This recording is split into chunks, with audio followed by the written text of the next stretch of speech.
everybody, if you found yourself watching this video but haven't watched the previous videos in this series yet, I do recommend giving them a watch just for some context, but otherwise let's hop into things.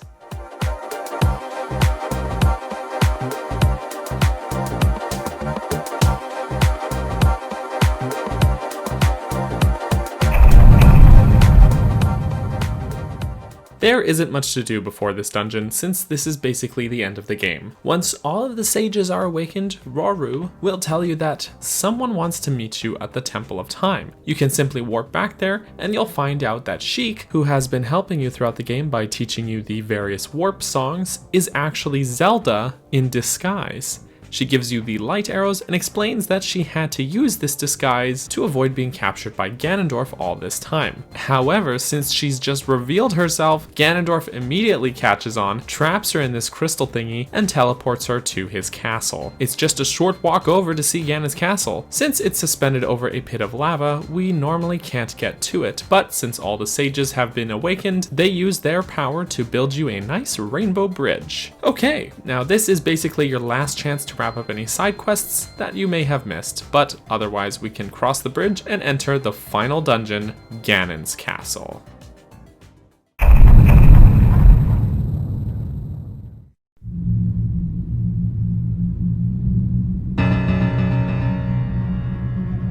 Despite being the game's final dungeon, inside Ganon's castle is one of the game's easiest dungeons. As far as difficulty goes, I would place it being only harder than Dodongo's Cavern and inside the Great Deku Tree, but that's just me. However, despite being pretty easy all in all, Ganon's castle works well as the game's finale, since it brings together and combines elements that we've been introduced to throughout the entire game. It also has a healthy balance of the old Zelda formula, having the dungeon split into two halves, with the bottom half being entirely puzzle focused, while the top half is focused on combat. Also, to quickly mention the music in this bottom half, it is a track that I've always overlooked because it's almost entirely ambience. But if you listen closely, there's a pretty dark, eerie atmosphere captured here. The song feels like danger is lurking around the corner. It's also interesting that there seems to be bits and pieces of previous dungeon music sprinkled throughout the song. There's a wind droning sound, which sounds similar to the beginning of both the Fire Temple and Ice Cavern tracks.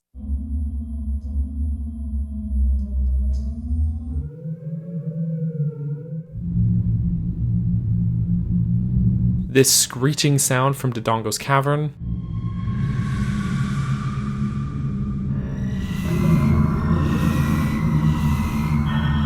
A low choir sound, which brings the Shadow Temple to mind.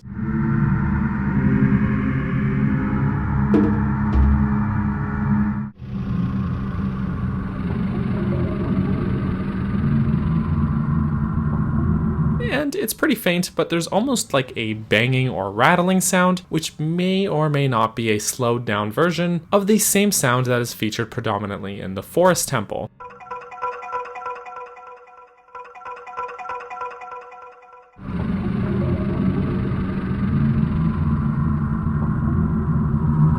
Though even I'll admit that last one is a bit of a stretch. Over all of these combined sounds is this harsh banging piano chord, which really hammers in that element of danger. In all these years, this is probably the first time I've actually paid close attention to this song, and I have to admit that I'm pretty impressed with how it infuses elements from many of the game's dungeons. Despite the fact that it doesn't exactly make for a very memorable song, it definitely accomplishes its goal of creating this tense vibe. When we first enter the dungeon, we'll come down this hallway, past the two BMOs, and into the dungeon's central room. The door to go upstairs is blocked by this barrier, so in order to dispel it, we will need to take on the 6 challenges, which are themed after each of the sages and their elements. Mostly, that is. You can pretty much take them on in any order if you wanted to, with the exception that you definitely need to do the shadow section before the fire and light sections, because you'll need the dungeon item. So because of that restriction, I find that the easiest thing to do is to go right and tackle each of these rooms in a counterclockwise order. The first one will be the forest barrier. It's pretty straightforward, and in my opinion is only loosely related to the actual forest temple. The first room has because you light these torches, which I guess you could argue is similar to the overall objective of the Forest Temple, which has you hunting Poes to relight the torches in the main room of that dungeon. You also fight a Wolfos here, which you fight in the foyer of the Forest Temple, but as far as I'm concerned, that's where the connection ends. The second room has this wind puzzle in which you have to collect silver rupees, which is a challenge encountered far more in dungeons like the Ice Cavern, Shadow, and Spirit Temple. Because of this, many speculate that this may have been left over from a cut wind dungeon, which is entirely possible. I always felt like this wind room would feel pretty at home in the Shadow Temple as well, since that's the only other place where these fans are found, and you have to use the hover boots to collect the silver rupees. Once you finish that, you can shoot a light arrow at this energy thingy, and that completes this section. Continuing on, next is the water challenge, which also doesn't have much connection to the water temple in my opinion. Instead, this feels far more like a chunk of the ice cavern. The first room has some blue flame, which we can use to melt the red ice blocking the door. Just make sure to take some into the next room as well, where you'll have a time limit to complete this sliding block puzzle. It's easier than the one in the actual ice cavern, however. You just have to push this block into this hole to seal it off, then slide the other block over it, around the room, and up to the ledge. Melt the red ice to access this switch, which unlocks the door, behind which you can dispel the water barrier. Next is the shadow section. You can use fire arrows to light the torches, which will make platforms appear over the gap here. Just be careful of the like when crossing over to the ledge. You probably won't have enough time to do it all in one go, so you can relight the torch to make it across to the next ledge, and down to this switch, which makes a treasure chest appear. The timer will most likely have run out by now, but you can hookshot back to the chest and open it to obtain the golden gauntlets. The golden gauntlets are basically just an upgrade from the silver gauntlets that we just got in the Spirit Temple, meaning they do the same thing, but now you can lift even heavier things. Great. Now all we have to do is use the Lens of Truth to walk along this invisible pathway, hit the switch to unlock the door, and head into the next room to dispel the shadow barrier. Next is the fire challenge. There's this big old pool of lava that many of the platforms in this room will slowly sink into. This one is easy enough. Collect the silver rupees to open the door. Just make sure you already have the golden gauntlets, or you won't be able to lift this rock to get all of them. Then you can hookshot over to the door and dispel the fire barrier. The light themed section is next, but to even get to it, you once again use the golden gauntlets to lift this rock out of the way. The light section is a bit odd because there wasn't actually a light temple that we had to do in this game, so the rooms here all sort of feel like they were borrowed from other dungeons. The first room has a bunch of invisible enemies, not unlike the Shadow Temple. This hallway in the second room has us play Zelda's Lullaby to reveal a chest here. There's not a lot to go off of, but the shape of the hallway sort of reminds me of some of the hallways in the Spirit Temple. Then there's this rolling boulder room, which also reminds me of the Spirit Temple. Then finally a fake barrier room with the real one hidden behind a fake wall, which again feels very Shadow Temple to me. Last up is fittingly the Spirit section. The first room with this Beamos has a silver rupee challenge, which is made more dangerous by the blade traps. In the next room, you'll want to use bomb shoes to activate the switch on the other end of the gate here in order to proceed. Then burn the web covering this light on the ceiling and use the mirror shield to reflect light onto the correct sun switch. Now we can dispel the final barrier, which opens the path to ascend upstairs. That wraps up the puzzle-centric first half of the dungeon. Just a side note, at this point now that we have the golden gauntlets, it's worth backtracking outside of the dungeon to visit the Great Fairy and get our upgraded defense, which is represented by these outlines around our hearts. This will reduce damage taken by half, so it's worthwhile to get before proceeding upstairs to the more combat-focused second half of the dungeon. Ascending the tower is very straightforward. We're basically following a winding staircase upstairs through several floors, but with combat breaks on each floor. The first room has several fire keys, which are pretty harmless. At the top of the first set of stairs, we'll find ourselves in this room having to take on a pair of Dinalfoes. If you haven't fought these guys before, they are basically just stronger versions of Lizalfos. But at this point, especially if you have the big Goron sword, they should be easy to deal with. Now we go up some more stairs, fight a pair of Stalfos, and grab the boss key. Okay, more stairs. This next fight pits us against two Iron Knuckles. We have fought Iron Knuckles a few times in the Spirit Temple already, but never two at once. You could take them on one at a time, but I prefer to just go all out on both of them because I'm just like that for some reason. Again though, big Goron sword. No big deal. Okay, one final set of stairs and we'll be through the boss door.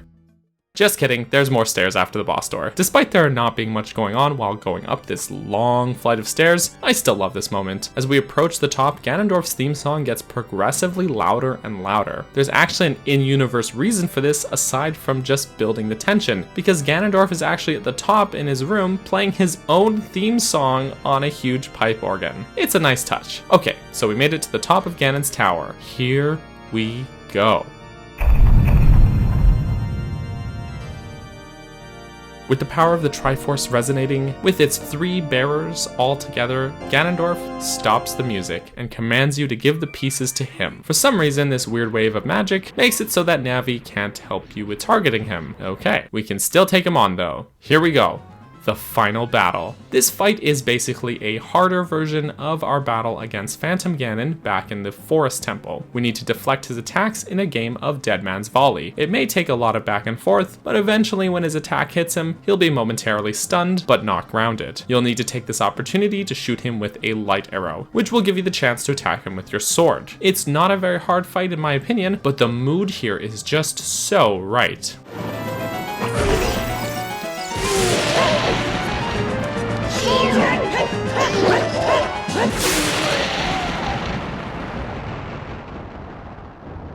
Alright, once he's defeated, his explosion of power will shatter the walls of this room apart, and he'll collapse in front of you. Zelda will be freed, and that's the end.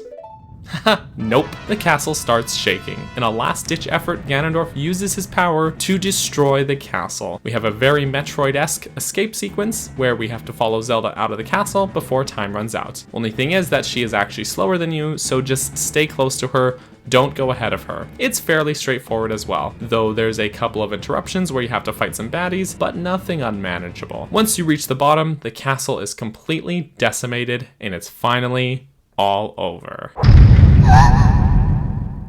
Just kidding. When you go over to investigate that noise, Ganondorf emerges from the rubble, and in one of my all-time favorite Zelda moments, he transforms into Ganon right in front of you. The atmosphere here is brilliant. The ruins of the castle, fire all around you, there's barely enough light to even see the action. Ganon is huge, and he starts the battle off by immediately knocking the Master Sword out of your hand. So you'll need to fight him with a different weapon. Some people use the Megaton Hammer, but I prefer to just keep on using the Bigoron Sword since its long reach is especially advantageous. In order to deal any damage to him, you'll need to strike his tail. You can use light arrows to stun him, or if you're quick enough, you can roll right under him and be able to hit him that way. You also can shoot him right in the tail with the light arrows as well, but that's more of a drain on your magic meter than is necessary in my opinion. Just watch out because his attacks deal a fair amount of damage. After hitting him enough times, he'll be momentarily winded, giving you the opportunity to retrieve the Master Sword. Now with the Blade of Evil's Bane in your hand, you'll want to repeat the same process. Once enough damage is done, Zelda will use her sealing power to hold Ganon in place while you deliver the final blow.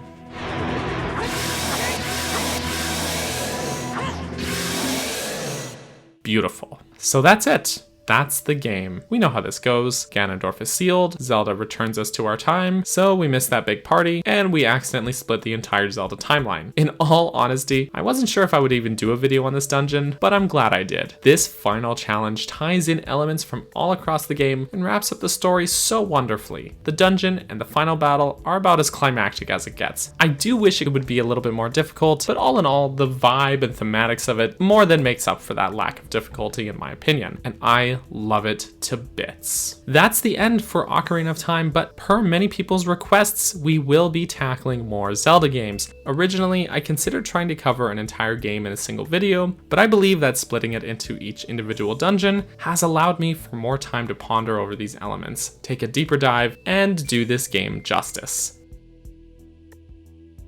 Thank you so much for tuning into this video. If you enjoyed it, make sure to subscribe and stay tuned for when the next one comes out. I also just wanted to say a quick thanks to those who supported me on Patreon, particularly those who supported at the cheese tier or higher, which includes Brenda, Tetra, Callie, and Finley. Thank you so much again, you guys, and I will catch you next time. Bye bye.